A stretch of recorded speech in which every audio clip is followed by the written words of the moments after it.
اعوذ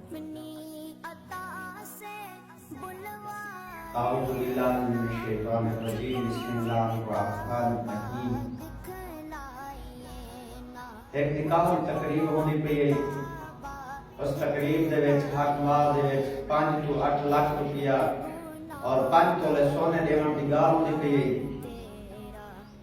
سسر نے اپنے داماد کو نال والی کرسی تے ساتھ کے اس دے کان دے وچ پوچھا ہے، بیٹا حق مال دے وچ تو کتنے پیسے دے سکدا ہے؟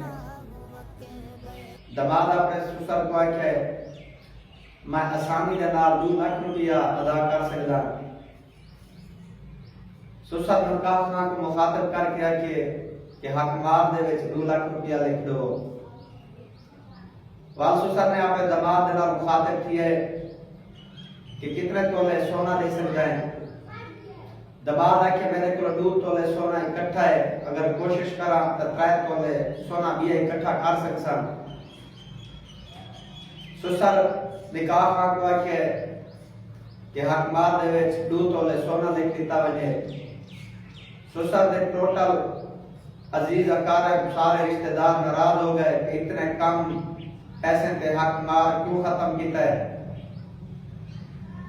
سسر نے اپنے رشتہ داروں کو مخاطب کی کہ آکھے دیکھو آج اگر میں اس بندے کو جتنی بھی ڈیمانڈ آکھاں یہ مجبوراً میری ڈیمانڈ پوری کرے سی، لوگوں کو قرضہ چاہ کے میری ڈیمانڈ پوری کرے سی، لیکن کل کو میری بیٹی کو اگر یہ ایک روٹی دے دے تو اس روٹی کو ادا کر دے سی۔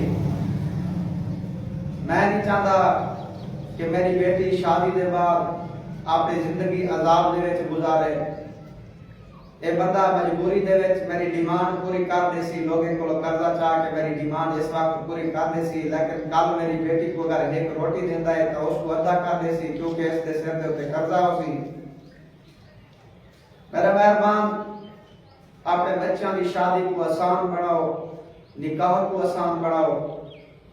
اگر چاہتے ہیں کہ تمہاری اولاد، تمہارا بیٹا، تمہاری بیٹی آسانی، آرام اور خوشی کے نال زندگی گزارن تا نکاح کو آسان بناؤ۔